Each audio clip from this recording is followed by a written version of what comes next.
story you are about to hear is true. The names have been changed to protect the innocent. Fatima Cigarettes, best of all king-size cigarettes, brings you Dragnet.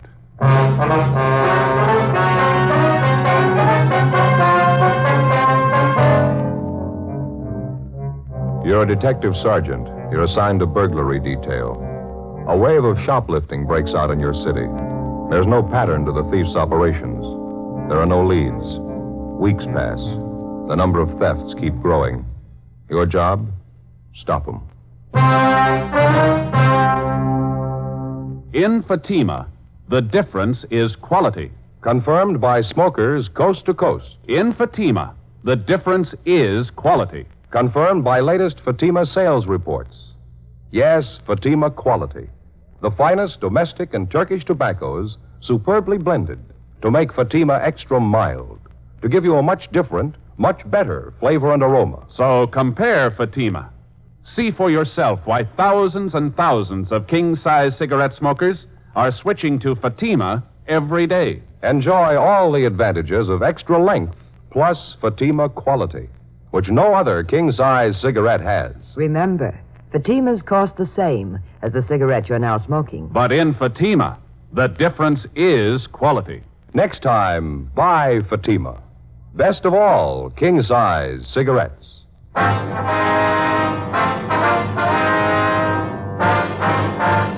Dragnet, the documented drama of an actual crime. For the next 30 minutes, in cooperation with the Los Angeles Police Department, you will travel step by step on the side of the law through an actual case transcribed from official police files. From beginning to end, from crime to punishment, Dragnet is the story of your police force in action.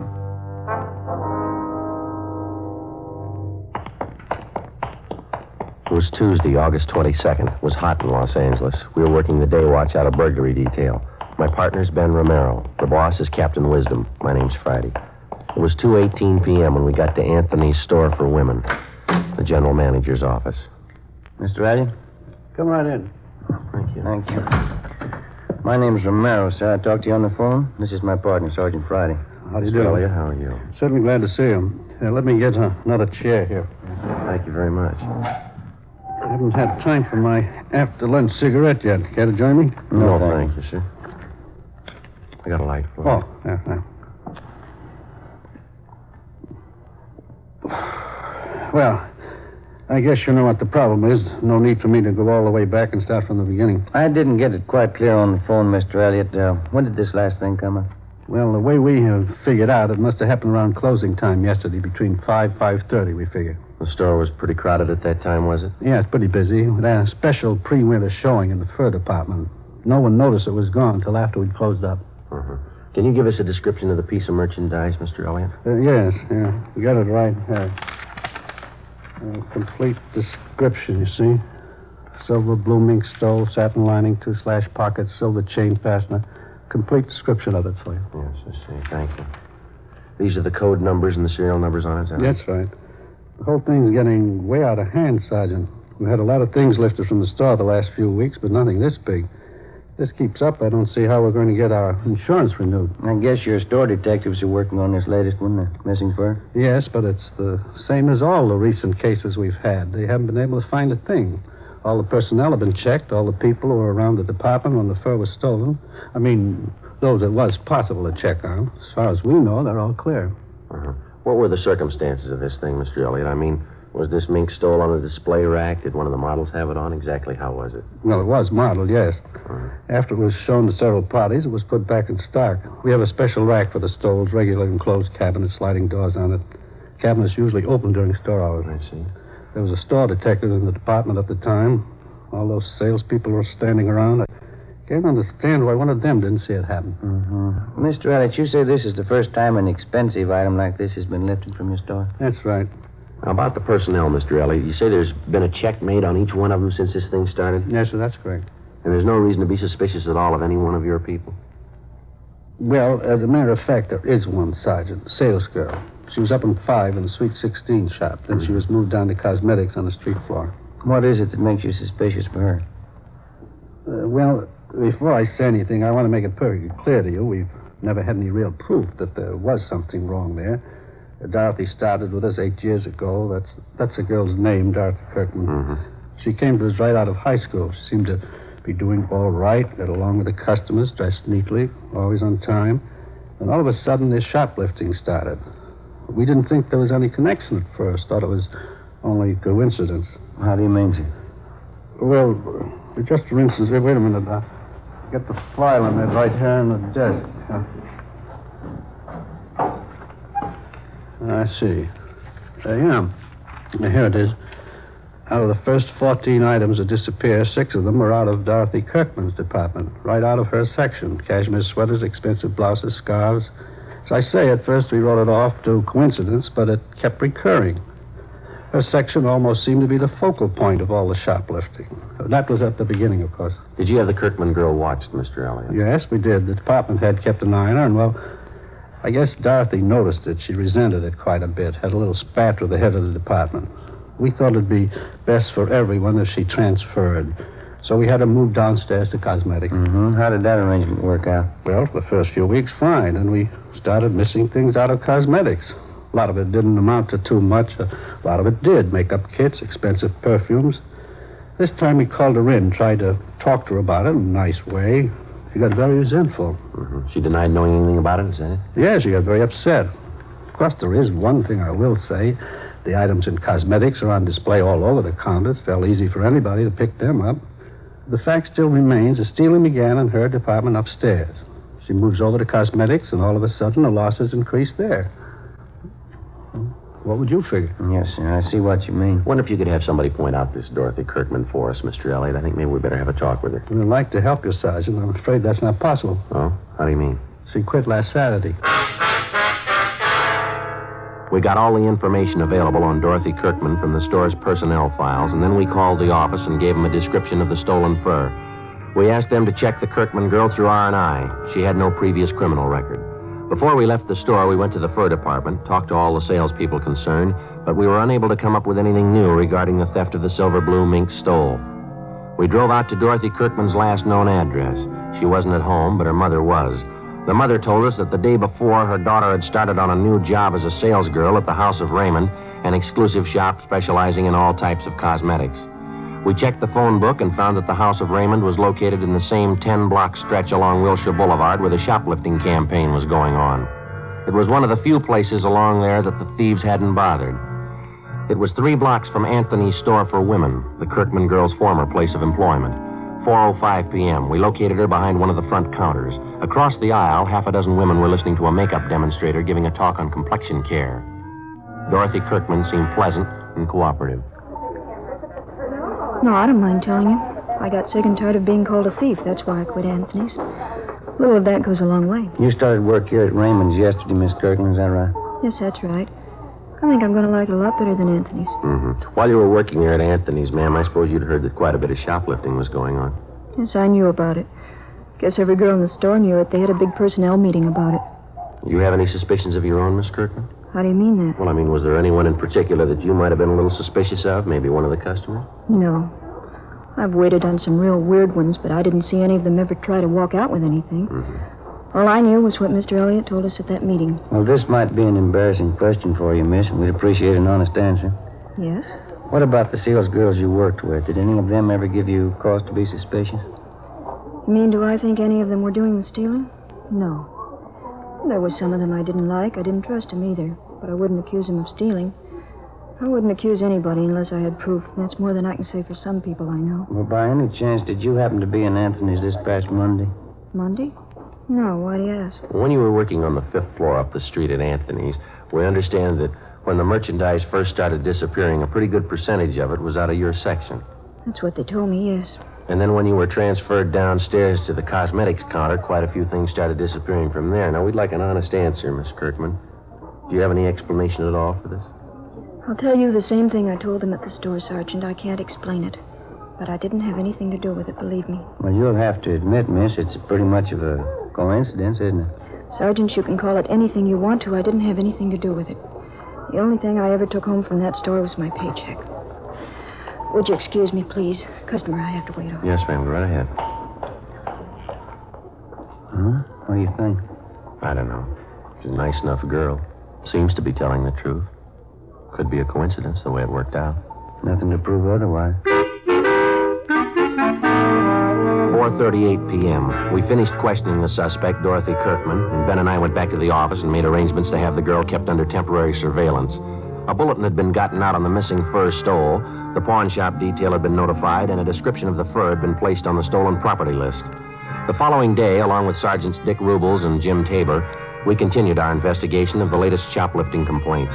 It went slow, a lot of legwork, and no progress. Like the dozens of other items of merchandise which had vanished in the last 8 weeks, there wasn't a trace of the missing fur stole. More men were added to the special detail on duty in the 10-block area where the stealing was going on. Anybody in the city who'd ever served time for shoplifting was checked and rechecked. Constant surveillance was maintained over a half a dozen known thieves who we figured might be involved. It got us nothing. Wednesday, August 23rd, 5:30 p.m. No leads, no progress. We went back to the office. Sure hope I get home before 6 o'clock tonight. I want to see that shoe repair man out in our neighborhood. Well, what's the matter? You need some half-soles? No. I went in his shop the other day and he conned me into a new set of arch supports. Matter of fact, he didn't even call them arch supports. What did he say they were? Metatarsal supports. You know, supports from metatarsal? Yeah. That's one of the bones in the foot. He sold me a pair of these things and told me I should wear only one of them in my right shoe. Yeah, what's the matter with that? Isn't it working out? Miserable. Feel like I've been walking around with one foot in a bucket.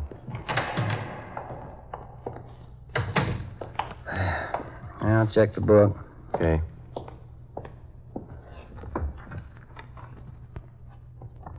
Anything? Yeah, sure is, from Robles. What do you got? That mink fur. It's been found. 2 hours before, at approximately 3:30 p.m. in the main depot of the Santa Fe bus lines, a 38-year-old housewife, a Mrs. Harriet Briggs, noticed an unclaimed parcel lying on one of the benches in the depot waiting room. When it became apparent to Mrs. Briggs that the parcel was either lost or forgotten, she picked it up and took it to the clerk in charge of lost and found articles. In checking the package for some kind of identification, they discovered the silver blue mink stole inside. A car was dispatched to pick up the fur, and it was identified as the garment taken from Anthony's fur salon. Mrs. Briggs volunteered to come along to the office to give what information she could. A stakeout was placed at the bus depot in case anybody called for the package. 5:50 p.m. We interviewed Mrs. Briggs in the squad room. That's right, officer. It was just a little before 3:30. I was in the bus depot there waiting for my husband. That's when I first noticed this package lying on the bench just across from me. I see. Where'd you go on, please, Miss Briggs? I didn't think anything of it at first. I went on reading the afternoon paper, but no one came for the package. It was just lying there. Was there a long time. Well, how long would you say, ma'am? I mean, before you picked it up and took it to the lost and found clerk? Oh, I'd say 20 minutes, half an hour. That much at least. I left it with the young man at the counter there, and I told him I'd be back to see if anyone claimed it. Well, when I did get back, that's after I had dinner with my husband, Carl, we found out what was in the package. It's certainly strange. Don't you think, officer? Yes, ma'am. Did you happen to notice at all who it was that left the package there? Well, I'm not really sure, officer, but I think I know who it was. A tall woman. She had a brown jacket, if I remember rightly. I think you'd say she was in her early 30s. Have you ever seen this woman before, Miss Briggs? No, I never did. Very attractive, as I recall. She wore glasses. Anything else about her you might have noticed? Let me think. She had blonde hair. I remember that much. The reason I do remember it is because she wore it like I used to when I was a girl, you know, sort of back in a bun like this. And you're pretty sure that this woman you described is the one who left the package there? Well, if I remember rightly, she's the only one that sat across from me. I guess it must be her. If it wasn't her, I don't know who else it could have been. All right, Miss Briggs, thank you very much. We appreciate it. That beautiful fur. I know that woman must be just sick about losing it. Certainly hope you find her, officer. Yes, ma'am, so do we. We had the stats office make a run for us on all females with shoplifting records who fitted the description of the woman who'd left the mink stole in the waiting room at the bus depot. The following morning, we checked with the men on stakeout at the depot. They told us nobody had come back to report losing such a parcel. Together with Rubles and Tabor, we spent most of the day checking out the names on the list of known shoplifters which the stats office had made up for us. Names of possible suspects who physically resembled the tall blonde woman seen at the depot. We got nowhere. Either they had ironclad alibis, or they had since moved out of the city. We ran down every possible angle on the freak recovery of the missing fur stole. During the next 10 days, the case got more involved than it already was. Some of the stolen articles of new merchandise began showing up, but not through any of the channels we expected. Some of the items were found dumped in sidewalk refuse cans. Some were found in hotel lobbies, in the post office, in theaters. Some were found tossed in vacant lots. The only logical answer we could figure was that it was the work of somebody who was stealing for just the love of stealing. A kleptomaniac. Tuesday, September 4th, a 15-year-old girl in one of the exclusive residential neighborhoods reported finding 2 parcels containing women's clothing and expensive costume jewelry. They still had the price tags on them, and they totaled $360. Ben and I drove out to talk to the girl, a Patricia Denvers. Where'd you happen to find these things, Patricia? Empty lot right down the block there. I was on my way home from the show. I took the things home and showed my mother. She called the police. If nobody claims this package with the costume jewelry, can I keep it? Certainly beautiful. No, I'm afraid not, miss. We know who the things belong to. We're going to have to return them. Oh, I certainly don't understand that. Well, how do you mean? Well, as far as I could see, she threw the things away. I thought she didn't want them. What do you mean? Who didn't want them? Well, the lady who threw them in the empty lot. You saw who it was that threw the packages in that lot, did you? Yes, I was on my way home from the show, just like I told you. I could see this lady walking up ahead of me. She was about a block away, I guess. When she went by the lot, I saw her take these packages from under her arm and toss them in the grass.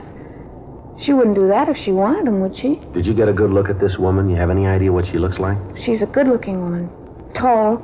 She has beautiful blonde hair. Her husband's a doctor. And you know who she is? You've seen her before? Well, I don't know her to talk to. I just see her around the neighborhood. Does she live around here? Do you know that? Yeah, right next door to my girlfriend.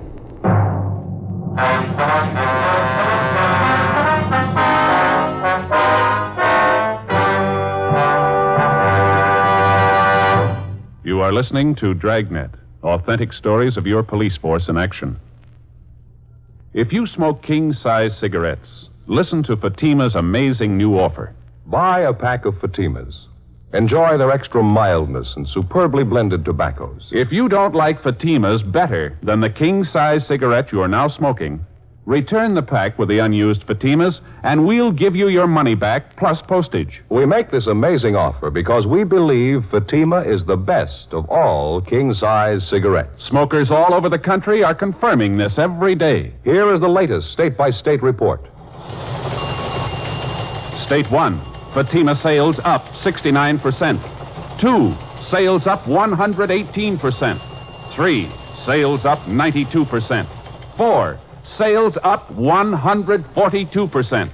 And those are just a few. Remember, if you're not convinced Fatima is better than your present king-size cigarette, just return the pack with the unsmoked Fatimas before December 1st and get your money back plus postage.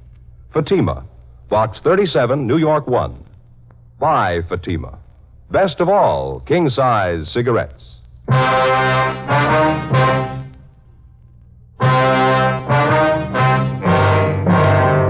Tuesday, September 4th, 5:15 p.m. With the help of the 15-year-old girl, Patricia Denvers, we got the name and address of the woman who had been seen tossing the parcels of stolen merchandise into a vacant lot in the west end of the city.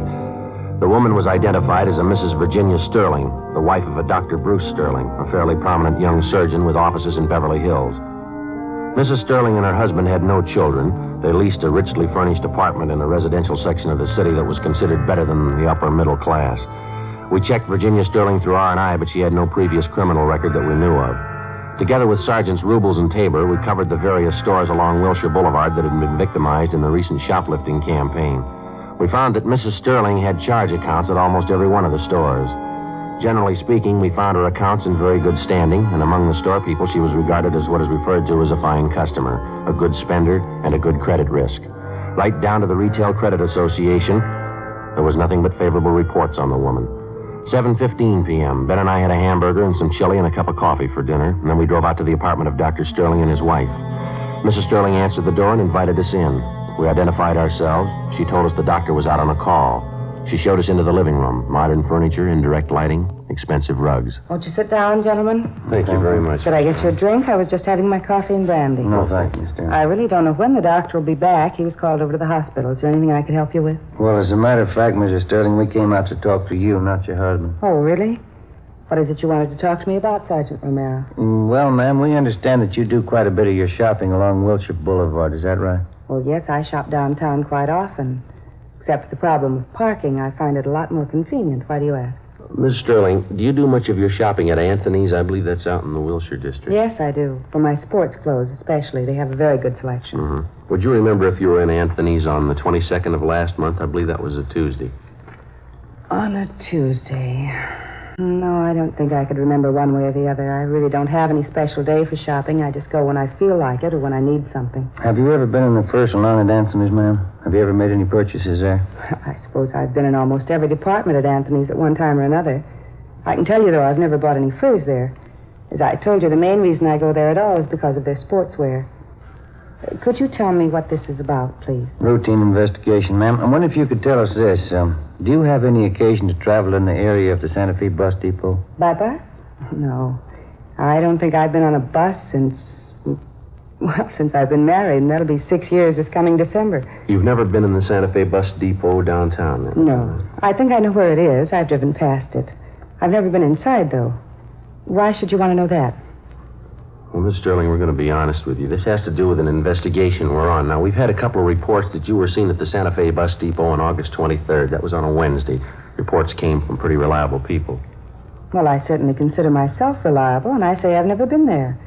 Now, if you don't mind, I'd like some kind of explanation for this questioning. You mean you have no idea why we drove out here to talk to you? Well, of course not. Number one, I don't understand your questions at all. Number two, I'd like to know what they have to do with me. Well, it has this to do with you, ma'am. Last August 23rd, a woman in a brown sports jacket answering your description left a package in the Santa Fe bus depot. Well, this package contained a mink stole taken from Anthony's. The woman who left the package in the depot fits your description perfectly. That's all? It's a coincidence? Yes, ma'am, maybe.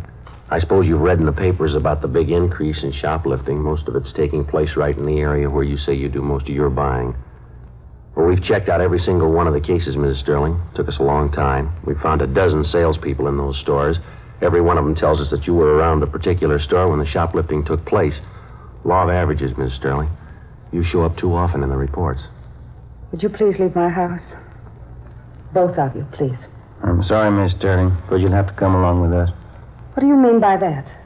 Don't you know you can get in trouble making false accusations? I'm going to call my husband right now. Yes, ma'am, if you like. Go right ahead.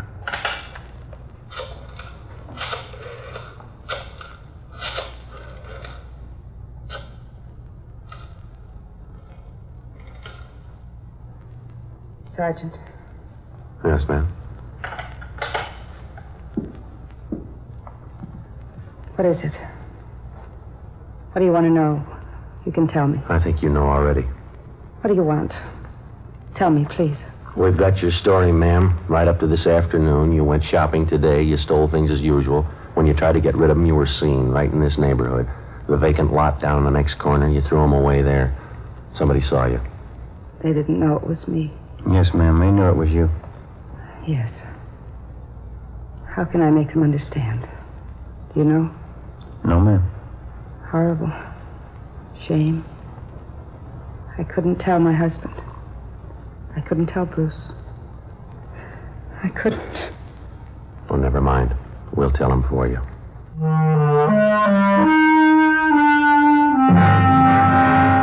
9:35 p.m. We got in the car and drove Mrs. Sterling downtown to the city hall. We took her to the interrogation room, called a police stenographer, and we began to take her complete statement. One of the first things she did was to admit full responsibility for the series of shopliftings which had been going on for over 2 months. She told us that her kleptomania, the urge to steal things, had started with her as far back as her junior high school years. She admitted as a girl she stole books, tablets, pencils, pieces of chalk. And as she grew older, it seemed to get more serious with her. It carried over into her college years. And that's when her stealing first got her into trouble. It was when I joined this sorority. It was just like high school. I was all alone. We had a lot of clever girls in our house. Some of them were smart, some of them were pretty. All of them seemed to be doing something except me. I had to prove it to them. I guess I had to prove it to myself. I was smart, too. See, you figured that taking things was the best way to prove that. Yes, I suppose so. Of course, it wasn't easy, you know. The awful part was I got caught one day. It was kind of a relief in a way. I mean, how could they know I was just as smart as they were? If They didn't find out what I was doing. Did you stay on at college after that, Miss Sterling? Oh, no, I couldn't after that. They voted me out of the sorority. There wasn't anything to do but leave, so I left. Uh-huh. What happened after that? I went to New York and stayed with an aunt I have there. I got a job. Had several jobs. The same thing came up again. I lost 2 of the jobs. Same thing over again. I just couldn't help it. Always means so much to me. Taking things, not being caught, getting away. Getting away. The things I took, they never meant anything to me. Nothing. Just taking them, not having anyone knowing. That's all that was important.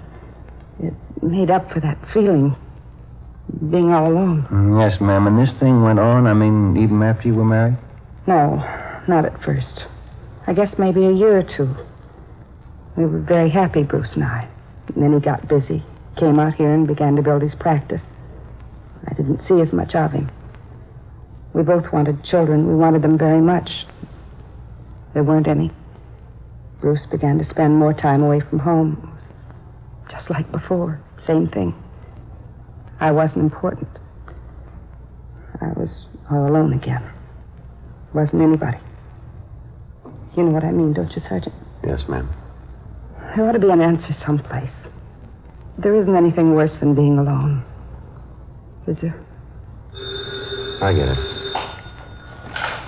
Interrogation room Friday. Yeah, Dick. Mm-hmm. He is on his way now? Yeah, right. Yeah, thank you. Dr. Sterling just called. Said he was on his way in. He ought to be here in a couple of minutes. I don't want to see Bruce. He's so good. I wouldn't know how to tell him. Don't worry, ma'am. He'll be all right. No. I'm alone. He's alone. It'll never be all right anymore. Well, he's on his way in now, and he wants to see you. What can I tell him? What's it going to be like? What's going to happen after this? I don't know, ma'am, but you won't be alone anymore.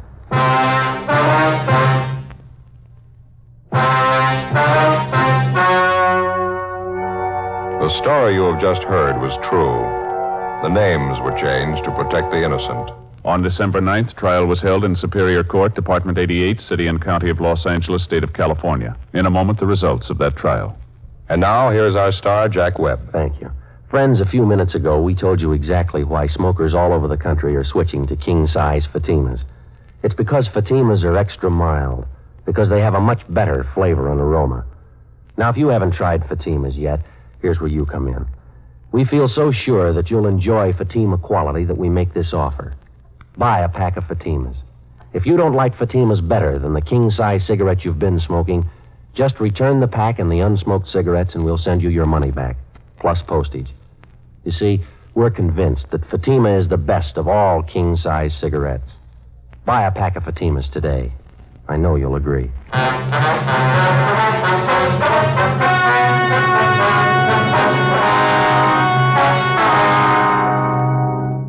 Mrs. Virginia Sterling was tried and convicted on several counts of grand theft and received the sentence as prescribed by law, the terms to run concurrently. Grand theft is punishable by imprisonment for not less than 1 or more than 10 years.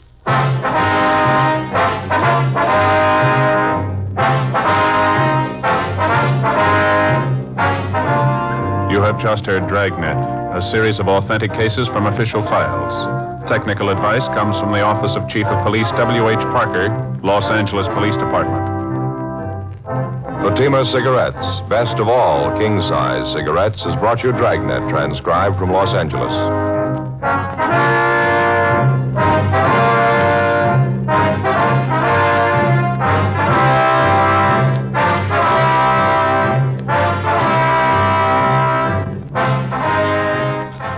Stay tuned for Counter Spy, next on NBC.